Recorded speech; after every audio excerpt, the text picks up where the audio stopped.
Wait. So this episode is before the Gungan General in production, so I guess technically this is the first... I swear to God. Jedi General Mace Windu leads the attack on enemy lines in the final offensive to liberate the capital city of Lesu. I love the way they show this guy get thrown around right here, and it totally makes you go, are they gonna save him? And Dave just laughs menacingly, lifting his black cloak as he kills everyone on screen. But yeah, he makes it. Take cover! I love this movie does right here. Pretty basic on the surface, but it's subtle uses of the Force like that make it feel more realistic for me, if this could ever feel realistic. Do you guys think this movie did right here has to do with his ability to use Shatterpoint? For those that don't know, it's a Force power that lets you see weak points and use it to your advantage, usually in people, but I don't know, it could be. We're pinned down! Bring out the lightning squad!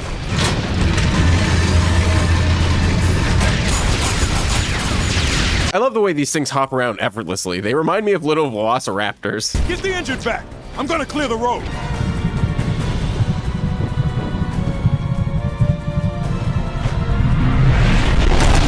I absolutely love the music work in this episode. There's so many moments where it fades in and out where the Force is being used in really cool ways. We'll get a good portion of that soon. Is it too soon to say these clones look like that Earth Bionicle? I swear, I'll be 75 and I'll still remember Bionicles.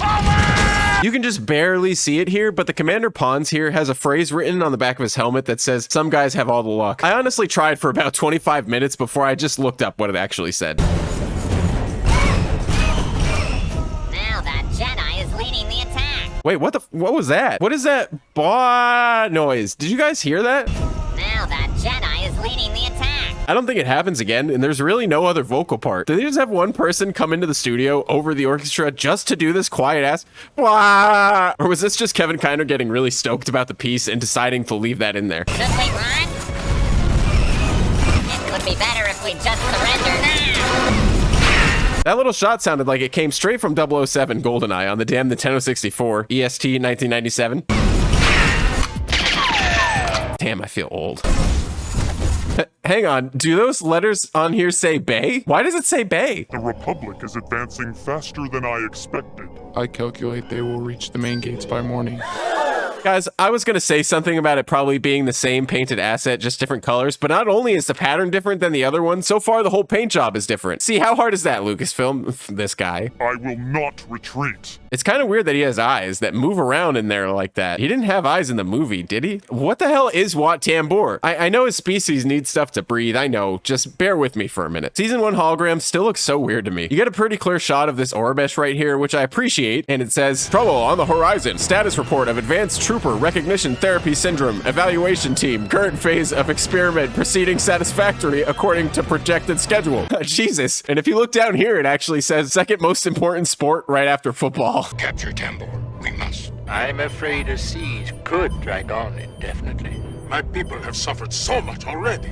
I'm gonna enlist the help of the freedom fighters, led by Sham Syndulla. My name is Jet. He can't be trusted. We were political rivals. So are you telling me Cham was out for a seat as a senator? For some reason, that seems out of character for him. I like that all of these gravestones look different. Good job, animation. This one over here kind of looks like a piece that would be hanging off of a Kalikori, those family heirloom things that the Twi'leks keep. That's pretty neat. What are these helmets? I kind of like them. They remind me of Link's hat from Zelda or something. And that front mouthpiece thing reminds me of my little thumbnail helmet. At least that's how I imagine it, and I suck at drawing. Okay, I know I drop Zelda all the time, but I can't be the only one who thinks of Ganon's castle here with this weird-ass bridge. The sound design on this thing is pretty fantastic, too. I love all the random stuff you find when you stop to look at the screens in the background. It looks like some orbital charts going on back here for the planet or the moons or something, and then some schematics or something of an ATTE and an LAAT. I have not lost yet. You are no match for Master Windu.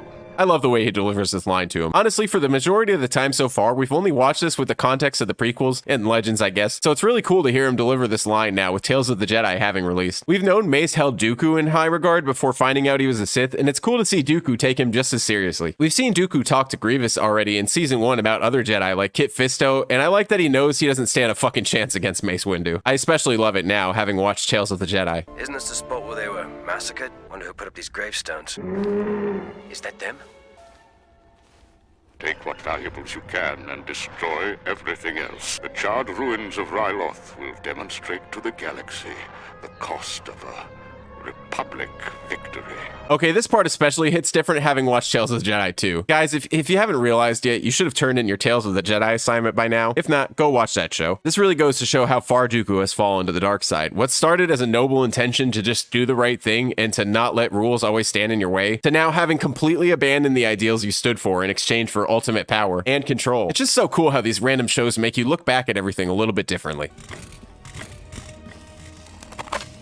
Did you hear that? You know, it's incredible how selective the droid's hearing can be. Half the time they can't hear a damn explosion if it were in front of them, yet all the way up here they caught that. I don't see anything. Look, it's RB551. No wonder he got blasted. He's one of those older models programmed by a central computer, not us. We're independent thinkers. Roger, roger, roger, roger, roger. I love this part. What I don't get is, if they're like a half and half ratio at best of the ones programmed by a central computer and the other autonomous ones, does that mean they're still being operated by one? I know that this is a progressions from the B1s of the prequels, because, well, we all saw how the Battle of Naboo turned out, but I don't know.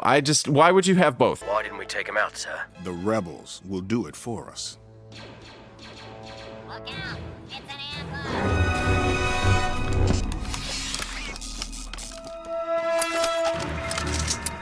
Ah, man, those buildings look sick. Or building, I guess. Wait, Jesus Christ. What the? Can we get a replay on that real quick? Rewind that. They see me rolling. Does what not have feet? Do Skekkoans, or whatever, not have legs? Why does he roll? It's funny because I noticed this even in Attack of the Clones, which I chalked up to like CGI at the time or just something they messed up, but no, this guy straight up has no legs. But you ain't got no legs, Lieutenant Dane. Or rather, just has a skateboard or something. Here's an even weirder wrench in the puzzle. The Wat Tambor figure from like way back in the day indeed has his own set of removable legs with normal, not Heelys shoes on. A mystery for another day, I suppose. Our bombers are nearly ready for launch. I will ready your ship for evacuation. I am not yet ready to leave. In any case, we have a schedule to keep. The ship will be ready. I love how he's just like, yeah, you better get ready because I got zero problems leaving your ass here when the bombs show up. Some hideout you have here. It has advantages. We saw the graves of many of your people in that battlefield as well. Together, we can prevent that from happening again. This is like the worst sales pitch ever. When the droid swept over Ryloth, the Republic was unable to help us. The Separatists brought tanks to exterminate us. Come here, boy. See, there's nothing to be afraid of here. This blurg may be ill-tempered, but she is much faster than your riding machines. A long shot, but this blurg and clone interaction here does a pretty good job mirroring Cham and Mace's predicament right now. The Republic in the form of Mace is trying to offer a helping hand here, while Cham is a bit on the ill-tempered side himself and sees his forces as superior to the Republic's, probably for sure, minus numbers. And they both, this guy and this blurg, and the Republic and Cham all wind up working it out in the end. They make it seem like they're coming down this hallway and going this way to enter this big old room with everybody in it, but we saw this hallway in the last episode where the Gutkers were being caged. And those stairs led right outside into that courtyard. Either there's some secret tunnel up here that we're not privy to, or, dare I say it, they reused the same asset. What is this? A scratch? Get better. I need you. Yeah, you gotta look sharp for your Star Wars Rebels appearance, bro. Side note, is it fucked up to say that this little Twilight girl looks like sick or something? I don't know, just heebie-jeebie vibes whenever I see her. Sorry, kid. Not everyone could be as cute as Numa, I guess. Oh, you know what it is? It's eyebrows. Damn, they really go a long way to changing how you look. Speaking of Numa, you guys called me out in the comments for it, but I did forget to mention, Numa absolutely makes an appearance in Star Wars Rebels too. And the best part is she's wearing clone armor with Boyle's name printed on it, and a little pin with that little purple Tuca cat thing, like her little doll, which is just, man, that's awesome. Her eyes go from like hazel to purple too, which I thought was kind of random. Our scouts reported in from the village up ahead. The enemy's already pulled out, sir. That's what she said. Friendlies are all that's left, mostly women and children. See if we can spare some rations. They'll be hungry. Well, they might not be by the time you got... What? You guys were thinking it too? Damage report! They didn't hit us! They bombed the village! Make contact with General Windu. I hope you don't mind. A little distraction goes far to ease the burden of the war, my men. He says this as if it's like some normal, scandalous Twilight dancing we see all the time amongst the galaxy, but what about all the other women watching? I mean, they're fully clothed and everything, and there's a couple guys here too, just vibing. The Republic will help you rebuild. Your troops will stay for security? To keep the peace. Another armed occupation is not a free Ryloth. How long before I am fighting you? Master Jedi. See guys, Cham gets it. He's pretty smart for having the sense to question Mace on who's actually on the right side here in the end. To him, they're both the same. Pass that right on to Hera, I guess. The droids have begun a firebombing campaign. Several villages in our sector have been destroyed, sir. Please, sir, Dave, can I have some eyebrows? I will speak to Senator Tar. Is this all of it? Hey, wait, what is that? Do you guys see that thing? That's the Ark of the Covenant from Indiana Jones right there is what that is. You're not fooling me, Dave. Go put that back. Our exit strategy is taking more time to implement. Once Master Windu has invaded the capital, you will bomb it from afar. I like that he turns to the tactical droid to say that last part. Like, yeah, I know this guy's about to fuck this up for us. I like those random little old man elbow pad things our good old pal Sir Emir Wat Tambor has stitched onto his sleeve. You will not do anything until I give the order. I don't know how I feel about hearing Wat just casually talk like there's no problem. It was really weird hearing him try to talk and attack the clones, but I liked the idea that whatever the hell his native language sounds like is being decoded real time into basic. Hence those random little buffering moments where it tries to compress it all into a real sentence. So glad you could join us from comfortable Coruscant. I knew you would try to turn this into a campaign to take power. So I don't know how I never noticed this before, but the voice actor for Ornfrey Ta is the same voice actor as Bail Organa, Philip Lamar. The people of Ryloth did not ask to be invaded. I knew you would try to turn this into a campaign to take power. Once you hear it, you can't unhear it. It is I who leads our people here and now. There will be nothing left to lead if you two refuse to work together. General Windu, do you copy? My fighters are taking out the bombers as fast as they can, Master Windu, but there are just too many. What are we going to do? You must destroy those bombers, Skywalker. I'll do what I can. Oh boy, you are one ugly motherfucker over here, aren't you? This guy looks like all the spare parts the animation team had lying around, and they just Mr. Potato-headed it all onto this poor soul. Like, what the hell's going on with your head, man? What Tambor spoils for others, what he cannot possess. Then we must act quickly. Guys, I don't know how I never noticed this, but why are his ears like this? What happened here? They've like morphed way too far up his head and are just this abomination. Oh my god, this close-up view, they're so tiny! How are you telling me you couldn't fit normal ears down there somehow? Must act quickly. Your people are hesitant to join us because they're worried there will be another military occupation. The clone army will leave once Ryloth is free of those droids. Many months later.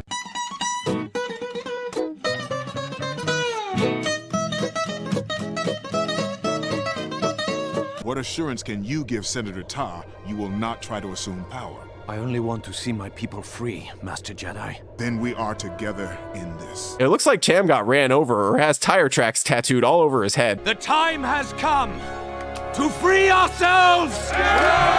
See, look at all these Twi'leks, normal round heads, and imagine being this poor guy at parties for a second. Be thankful, folks. They're deactivating the bridge. Double time it. Let's move.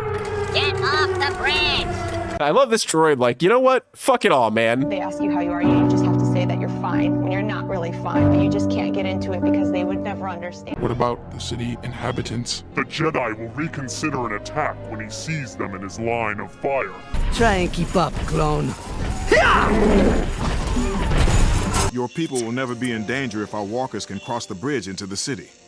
Key is getting control of that bridge. My spies tell me those transports carry treasure. You think we can use them to get across the bridge? They are usually scanned while crossing. When I get control of the bridge, you must start the attack.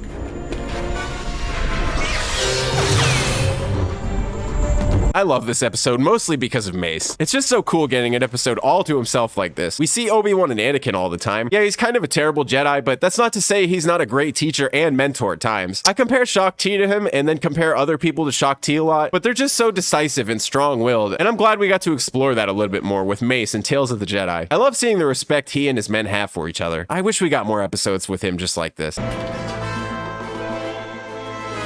They're in. Let's go. I want to learn to ride this one. Hang on, what the heck is this random piece of a tree looking thing back there? It is time to leave. The last shipments of treasure are approaching. Just in time. I wonder if this blurg right here was born with those patterns or if it's some kind of war paint or something. Here they come. Wait, I'm picking up an anomaly in there. There was totally a little biker guy behind them in the other shot, and they were basically already right by the other tank. Just thought you guys should know that. You know, get a little of that overanalyzing Star Wars everybody keeps yakking over here about. Prepare to fire. Open the cargo hatch. Oh no! You're under arrest. You have the rear end. I love how this guy just shit himself, but the other one gives no shits right now. Kinda sucks that the scared one got cut in half. Hey, wait, guys, that piece of tree looking thing was the Ark of the Covenant. Well, I guess it was realistically probably these ones right over here. Damn, Disney. I'm impressed. I figured you guys would have taken that down by now or something. Deactivate the bridge. Run for it! They're turning the bridge off!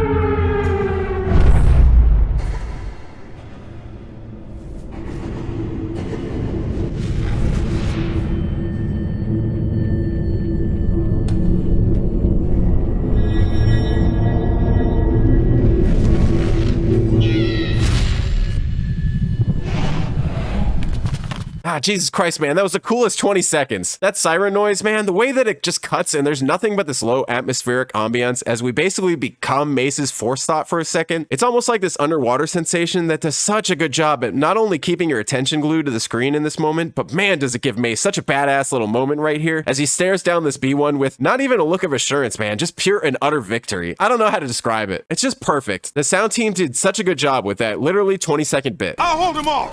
Get that bridge back up! Charge! Is that the same blaster that Han Solo has? I can't tell for sure, but it looks the same to me. The ATTEs over here like, yeah, we'll get there when we get there, all right?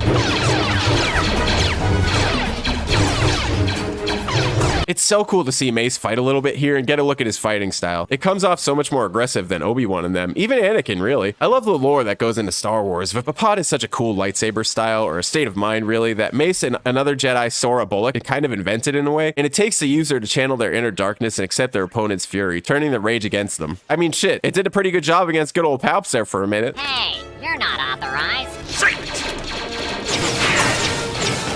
For 4 droids here, they fired so many shots, dude. Jeez. Jesus, Mace is like, I hate this fucking job.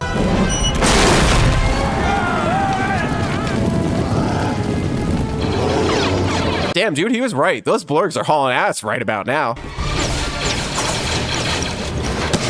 I never noticed this commando droid actually take this B1 and just throw it at them. Start my ship. That Tambor is a fool. Making my way downtown. Rolling. Fast, faces past.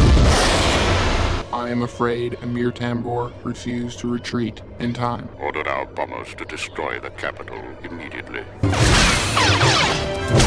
Surrender. It appears a surrender is unnecessary. We will all perish for the glory of the Separatist Alliance. That line read is so creepy, man. I guess the line in general, but I don't know. Watt seems like the kind of guy to be scared or worrying about all his money. Kind of like Newt Gunray would be, I feel like, in this situation. He's all stoic and patriotic all of a sudden. It's really weird. That was close, Master. Isn't it always, Snips? Oh yeah, Anakin and Ahsoka were here, just flying around or whatever. I kind of forgot. What are your terms for surrender? They're unconditional. I thank you, Master Jedi. You've earned your freedom, gentlemen.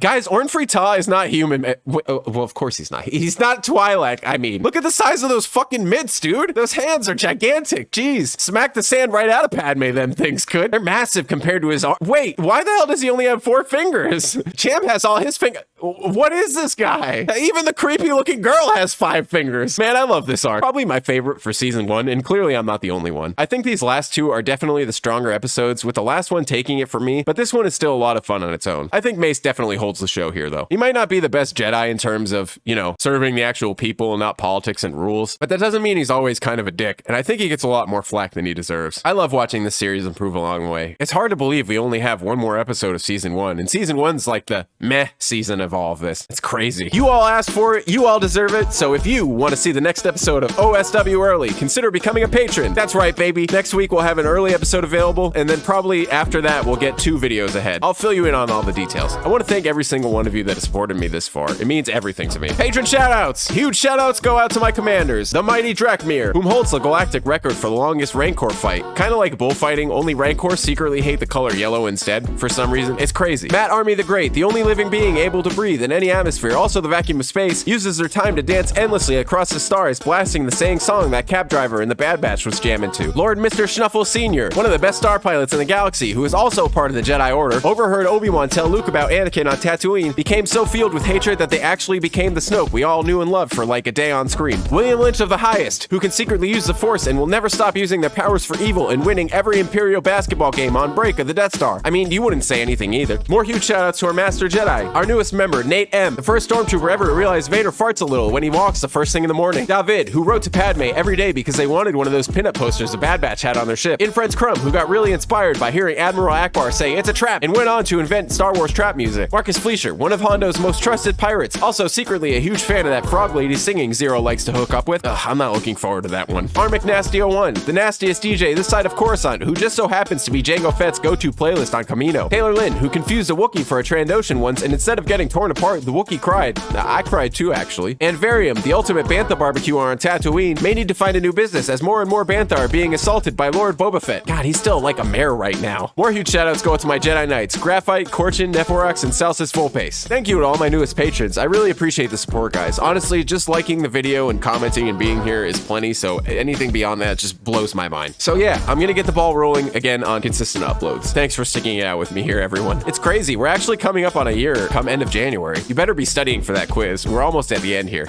Love you guys. I'll see you next time. Shut the fuck up, you don't know nothing. Shut the fuck up, you don't know nothing. Shut the fuck up, you don't know nothing. Shut the fuck up, you don't know nothing.